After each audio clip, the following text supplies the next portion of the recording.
बिस्मिल्लाहिर्रहमानिर्रहीम। आज हम बात करते हैं कि गुनाह के वजह से जो नुकसानात होते हैं वो क्या होते हैं। पहली बात तो ये है कि हमें समझना चाहिए गुनाह क्या है। गुनाह उसको कहते हैं जो अल्लाह और उसके रसूल सल्लल्लाहु अलैहि वसल्लम के हुक्म को ना मानना, इसको गुनाह कहते हैं। अब एक हुक्म है कि किसी काम को करना, एक हुक्म है किसी काम को ना करना। अगर अल्लाह का हुक्म हो कि इस काम को नहीं करना, हम करें तब भी गुनाहगार है, और अल्लाह रसूल का हुक्म हो कि इस काम को नहीं करना, हम करें, ये भी गुनाहगार है। यानी कि अगर अल्लाह का हुक्म हो कि इस काम को करें, हम ना करें तब भी गुनाहगार। अल्लाह का हुक्म हो कि इस काम को ना करें, हम करें, तब भी गुनाहगार है। इसकी मिसाल यूँ समझ लीजिए कि अल्लाह तबारक व तआला ने ज़ोहर की नमाज के जो फ़राइज़ हैं वो 4 रखते हैं।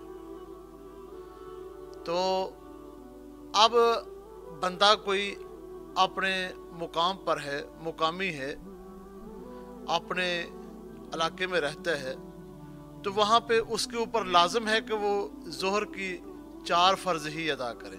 अगर वो 2 अदा करेगा तो काम कर देगा, गुनाहगार हो जाएगा। अगर वही बंदा किसी सफ़र पर निकला हुआ है, मुसाफिर है, तो इतनी मुसाफत गुजर गया है कि कह सकते हैं कि 57 मील वो सफ़र क्रॉस कर चुका है, उसके ऊपर नमाज कसर का हुक्म लग रहा है। अब ज़ोहर की नमाज चूँकि वो 4 रखते थी, लेकिन वो बंदा जो है सफ़र में है, जिसकी वजह से उसके ऊपर हुक्म है कि वो 2 रखते अदा करे।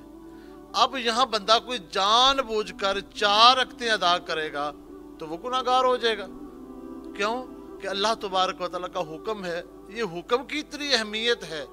हमने इबादत नहीं देखनी, हमने हुक्म उसका देखना है। असल इबादत ये है कि खालिक कायनात का हुक्म क्या है। अब यहाँ पे सफ़र पर, मुसाफिर पर हुक्म है कि वो 2 रकत अदा करे। 4 करेगा तो 4 पे ज़ाहिरी लिहाज से तो नज़र आ रहा है कि उस बंदे को फ़ायदा हो रहा है कि 2 रखते वो ज़ायद पढ़ रहा है और 4 सजदे भी ज़्यादा हो रहे हैं, उसको सवाब मिलना चाहिए इतना। तो उलमा का इस पे मुतफ़िका फ़ैसला है कि वो बंदा गुनाहगार होगा, क्योंकि अल्लाह का हुक्म है सफ़र में 2 रकत अदा कर, वो 4 अदा कर रहा है। इसलिए यह बात मैंने बयान की है समझाने के लिए कि इंसान समझे कि असल में हमने बचना है कि गुनाह ना करें। हम ऐसे अमल, अब ये इबादत के लिहाज से मामला है, गुनाहगार बंदा हो रहा है। तो बाज़ बंदे तो ऐसे हैं जहाँ पे बिल्कुल ही अल्लाह की नाराज़गी का सबब बनता है और हदों को तोड़ देता है, अल्लाह ताला उसको नापसंद कर देते हैं। तो इससे जो ख़राबियाँ पैदा होती हैं, नुकसान होते हैं, उसके ऊपर हज़रत अबू लैथ समरकंदी रहमतुल्लाहि तआला अलैह कहते हैं कि हर गुनाह के अंदर 10 बातें होती हैं। पहली बात तो ये है, वो गुनाह करता है, उससे अल्लाह ताला नाराज़ हो जाते हैं। क्यों? उसने अल्लाह की बात नहीं मानी। दूसरे नंबर पर उसको नुकसान ये होता है, अल्लाह नाराज़ होते हैं लेकिन शैतान उस बंदे पर खुश होता है। यानी कि उसके मुखालफ जो है, अल्लाह की रहमानियत के मुखालफ जो शैतानियत है, उसको उसने खुश किया, ये भी नुकसान हुआ। फिर वो तीसरे नंबर पर वो जहन्नम को करीब कर लेता है या खुद को जहन्नम के करीब हो जाता है, गुनाह करने वाला। चौथे नंबर पर वो जन्नत से दूर हो जाता है। और 5वें नंबर पर वो अपने नफ्स के साथ बेवफाई करता है। यानी यूँ कह लीजिए कि उसने ऐसी हरकत की जिसकी वजह से उसका जिस्म जो है जहन्नम में जाएगा, तो वो अपने नफ्स के साथ बेवफाई कर रहा है। और ऐसे ही वो अपने नफ्स को नापाक कर लेता है। 6ठे नंबर पर वो अपने नफ्स को नापाक कर लेता है। जिस तरह ज़ाहरी गंदगी की वजह से बंदे का ज़ाहरी लिबास गंदा होता है, इस तरह गुनाह की वजह से बंदे का जो बातन होता है वो गंदा हो जाता है, वो नापाक हो जाता है ज़ाहरी बातनी लिहाज से। अब ये भी नुकसान है। और 7वें नंबर पर वो अपनी निगरानी पर जो मामूर फरिश्ते होते हैं उनको तकलीफ़ देता है। क्यों? फरिश्ते नहीं चाहते कि मैं मुसलमान बंदे के गुनाह लिखे जाए, फरिश्ते तो ये चाहते हैं कि क्योंकि ये हजूर अलैहिस्सलाम का उम्मती है तो इसके नामा माल में नेकियां लिखी जाएं, बदियां ना लिखी जाएं। उनको भी तकलीफ होती है। और 8वें नंबर पर यह बात बड़ी काबिल गौर है कि हजूर सल्लल्लाहु अलैहि वसल्लम को तकलीफ होती है। हजूर अपनी कब्र अतहर में बड़े गमगीन होते हैं जब कोई उम्मती गुनाह करता है।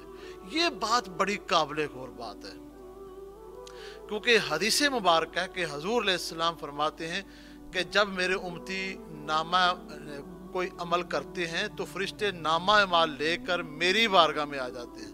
पहले वो हजूर की बारगाह में जाते हैं, फिर अल्लाह की बारगाह में जाते हैं। ये भी हदीस मुबारक है और मैंने मदारज नबूवत के अंदर ये बात पढ़ी है।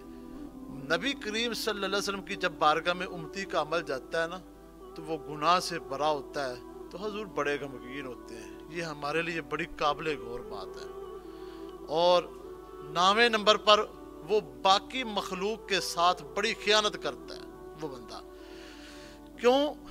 जो अल्लाह की रहमत बरस रही होती है उसके गुनाह की वजह से वो रहमत रुक जाती है, जिसकी वजह से दूसरों को भी रहमत नहीं मिलती। यानी ये मिसाल समझ लीजिए कि बारिश होगी, जब बारिश रुकेगी तो अमीर गरीब अच्छे बुरे सब के ऊपर जब बारिश रुक जाएगी तो वो दूसरे मखलूक के साथ खयानत कर रहा होता है। और 10वें नंबर पर इंसान जहाँ गुनाह करता है वो ज़मीन के जो टुकड़े होते हैं, वो ज़मीन का जो हिस्सा है, वो क़यामत के दिन वो इंसान के ख़िलाफ़ ही गवाही देगा।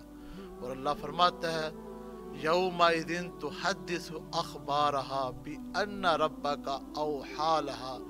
उस दिन अल्लाह तबारक व तआला जब हुक्म देगा ना, तो ज़मीन सारी की सारी अपने अंदर जो चीज़ें होंगी, बातें होंगी, जो कुछ भी हुआ होगा, वो सब खोल के सामने रख देगी। तो जिस तरह ये आजकल यही देख लीजिए कि मैं यहाँ पे बोल रहा हूँ और ये रिकॉर्ड हो रहा है। ये रिकॉर्ड लोग जहाँ चाहे मर्जी चेक कर सकते हैं। इसी तरह ज़मीन के ऊपर जब गुनाह करते हैं ये रिकॉर्ड हो रही है, हर चीज़, गुनाह भी रिकॉर्ड हो रहे हैं और नेकियां भी रिकॉर्ड हो रही हैं। कल क़यामत के दिन खुल के सामने आ जाएंगे। तो हमारे बुजुर्ग कहते हैं कि गुनाह तो इंसान को समझना चाहिए एक था, लेकिन उससे 10 खराबियां पैदा हो गई और इतनी दूर चला गया। हमने गुनाह को बड़ा हल्का समझ लिया, हम समझते हैं गुनाह कुछ भी नहीं है। और भाई गुनाह से बचो, गुनाह से बचने की कोशिश करो। जब गैर अरादतन गुनाह हो उसका मामला कुछ और है, फिर भी माफ़ी मांगनी चाहिए और अल्लाह की बारगाह में रो रो के इल्तिजाएं करनी चाहिए। और जब इंसान से इरादतन, गैर इरादतन नहीं, इरादतन गुनाह हो, तो फिर भी इंसान को ये गौर करना चाहिए मुझसे कितना बड़ा जुर्म हो गया, जिसकी वजह से अल्लाह भी नाराज़ होगा, शैतान खुश हो जाएगा, वो दुश्मन है। जन्नत जो वो हमसे दूर हो जाएगी, जहन्नम जो वो करीब हो जाएगी। हम अपने नफ्स के साथ बेवफाई कर रहे हैं, हम अपने नफ्स को नापाक कर रहे हैं, हम अपने फरिश्तों को तकलीफ दे रहे हैं, नबी अलैहिस्सलाम को कब्र अतहर के अंदर गमगीन कर रहे हैं, हम अब दूसरी मखलूक के साथ खयानत कर रहे हैं, अपने गुनाहों जिस जगह पे खड़े हो रहे हैं वो जगह को हमारे अपने लिए गवाह बना रहे हैं। तो मेरे दोस्तों, हम अल्लाह से माफ़ी मांगे, गुनाह से बचने की कोशिश करें। जब गुनाह से बचने की कोशिश करेंगे तो अल्लाह तबारक व तआला ऐसे रास्ते खोल देगा कि बंदे के लिए गुनाह से महफूज रहना आसान हो जाएगा और अल्लाह ताला उसको अपने बंदों में शामिल फरमा लेंगे। व आखिर दावाना अनिल हम्दुलिल्लाहि रब्बिल आलमीन।